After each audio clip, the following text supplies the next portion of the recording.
Yang jadi penemuan ombudsman juga ada di 17 lokasi 2 kabupaten terdapat maladministrasi terkait penerbitan surat keterangan atas kepemilikan tanah. Ini seperti apa, Pak? Ya, ini kan dulu regulasi itu dikeluarkan oleh eselon 1 di Kementerian ATR BPN ya oleh Dirjen kalau nggak salah atau Ses Menteri gitu ya. Nah, terkait dengan surat edaran. Nah, kemudian surat edarannya kan tentang larangan ya memberikan surat keterangan atau memproses legalisasi. Nah, waktu itu. Nah, ini kan sebetulnya Dirjen ini otoritasnya ya vertikal ke bawah sampai ke Kantah gitu ya.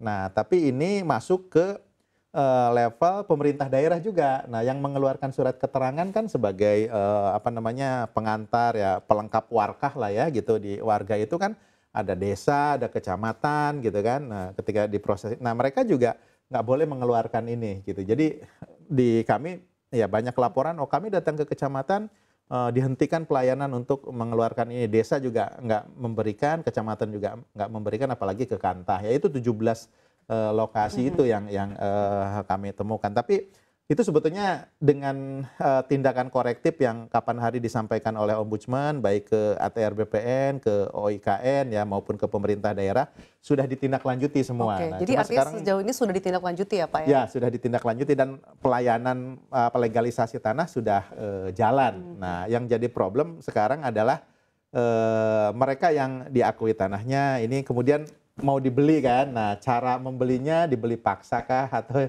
yang digusur gimana, ini yang kelihatan rame kan gitu kan.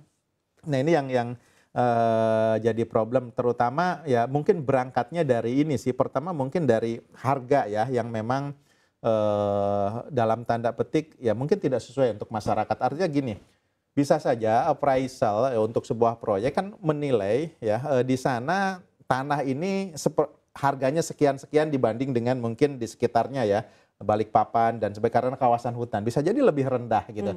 Nah, tapi yang jadi persoalan mereka ini kan dibeli ya, kemudian mendapat sejumlah uang tertentu, masyarakat katakanlah petani gitu. Nah, mereka membeli lagi lahan pertanian di tempat lain gitu kan. Nah, tapi di tempat lain itu jauh lebih mahal ya kalau tanah di IKN ini tidak dianggap spesial gitu kan. Jadi kalau dengan harga appraisal dianggap sebagai kawasan hutan, hutan dan sebagainya kan menjadi murah nih harganya gitu. Sementara dia membeli ke tempat lain udah pada mahal juga sehingga akhirnya tidak mendapatkan tanah ya, kehilangan mata pencarian dan sebagainya. Nah, mungkin itu yang membuat masyarakat di sana ya yang rela untuk sebetulnya rela untuk berpindah asal harganya bisa dia membeli lagi di tempat lain dan berusaha tidak masalah. Tapi yang Ada jadi jaminan masalah harga juga ya, Pak? ya yang jadi masalah kan ya itu kan sekitar Pasir, Balikpapan, ya Kutai gitu kan mungkin di tempat lain kan udah harga udah pada naik gitu kan. Sementara ini yang dijadikan OIKN ini kawasan hutan oleh appraisal dihargai sekian gitu ya. Padahal itu ya dan itu lebih rendah dari Balikpapan dari ini. Nah, ketika mereka beli di tempat lain hasil ganti rugi nggak bisa gitu. Jadi nggak mendapatkan apa-apa. Harusnya mungkin meskipun ini kawasan perkebunan, perhutan gitu ya. Ya mereka dihargai juga dengan harga yang cukup tinggi ya untuk mengganti ke masyarakat gitu ya. Sehingga mereka bisa membeli lahan pertanian di luar delenasi IKN yang memungkinkan mereka tidak kehilangan mata pencaharian.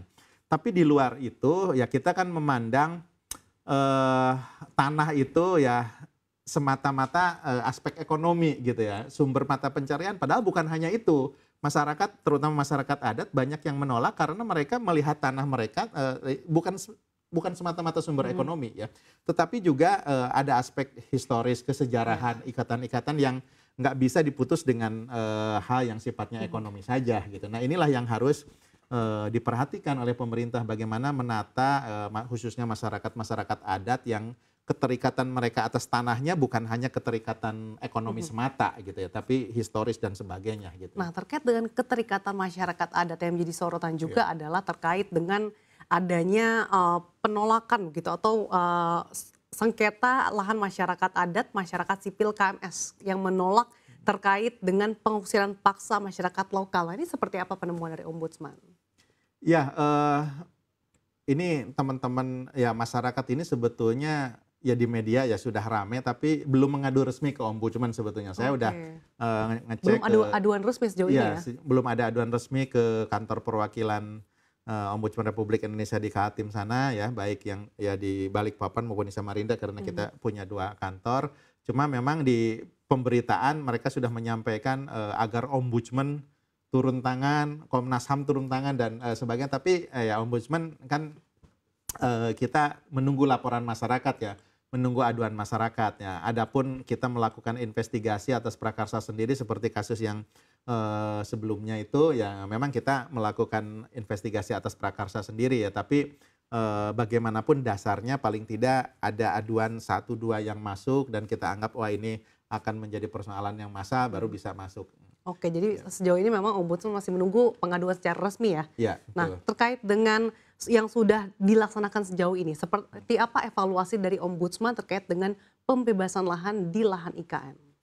Ya, pembebasan lahan di lahan IKN memang supaya terjamin ya, memang ini tidak bisa langsung apa namanya proses ininya itu dengan kantor ATR BPN. Ini ada tambahan kalau di tempat lain kan orang apa namanya memindah tangankan propertinya itu ya selesai di notaris kemudian diproses ya dengan segala kelengkapannya ke ATR BPN kan, lantas ada balik nama atau apa gitu. Nah, kalau di IKN itu ada tambahan persyaratan harus ada persetujuan otorita IKN gitu ya. Oke. Nah, persetujuan ini berkaitan dengan penggunaan lahannya. Nanti akan dipakai apa dan kawasan itu ya harus sesuai dengan seperti yang dimaketkan, direncanakan oleh otorita. Jadi ini semacam apa namanya persyaratan tambahan gitu. Ada persetujuan OIKN. Bahkan tadi ada harganya ditentukan. Ya ini bisa jadi kan sebetulnya untuk supaya di sana tidak terjadi transaksi yang